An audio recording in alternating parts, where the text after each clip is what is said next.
In a nutshell, pressure fermentation is the practice of fermenting your beer inside a closed and pressurized barrel, as opposed to a closed-lid fermenter with an airlock, which allows the CO2 to escape but allowing no oxygen inside.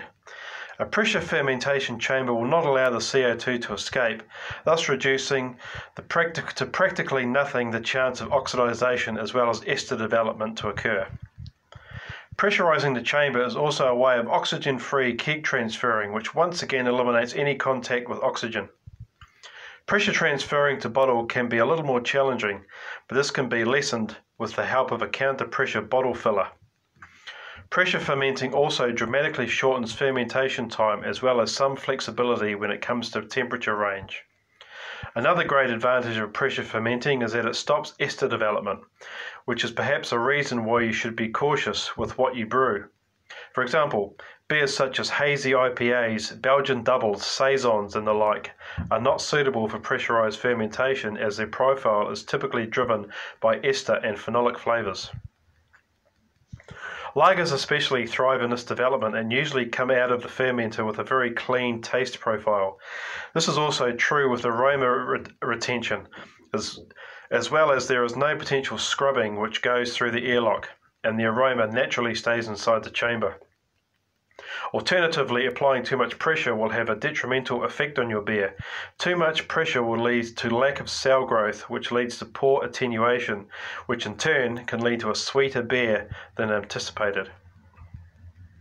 It should be noted that different strains of yeast will behave differently under pressure. Many brewers tend to shoot for 10 to 12 psi range. Another factor to consider is the taller your fermentation vessel, the more pressure it will put on the yeast cake. Finding which strains perform best under pressure is a series of trial and error.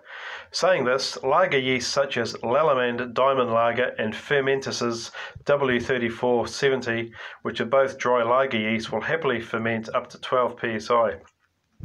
And the American West Coast Ale yeast BRY97 is another example of a yeast that thrives under pressure.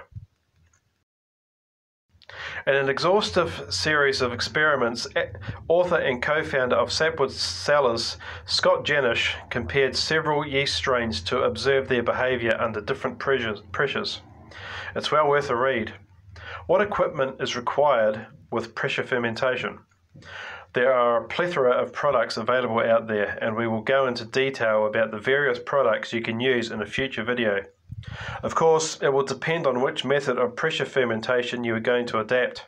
Conical, fast ferment, PET, the list goes on. One constant is that most pressure fermenters are filled with a Cornelius type ball lock post, and replacing the airlock is the spunding valve. A spunding valve allows you to release the gas that you don't want to hold inside the pressure fermenter. Spunding valves come in a vast variety of designs. The spunding valve is placed on the ball lock valve. Some sit at a 90-degree angle and some at a 45-degree angle, depending on what material they are made of. Next, you set it to your desired level of pressure. The spunding valve is connected to a cylinder of CO2. Welcome back, guys. That was just my little take on fermenting. Pressure fermenting. I hope you got a bit of value out of it. Remember to subscribe if you want to win this book here. I was just reading about yummy Hefeweizens from Germany.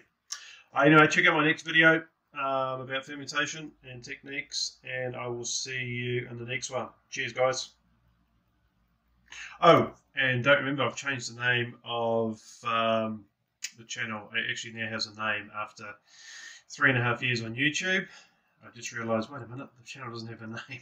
So now it does. Let's Brew Beer. So let's brew beer. Cheers, guys.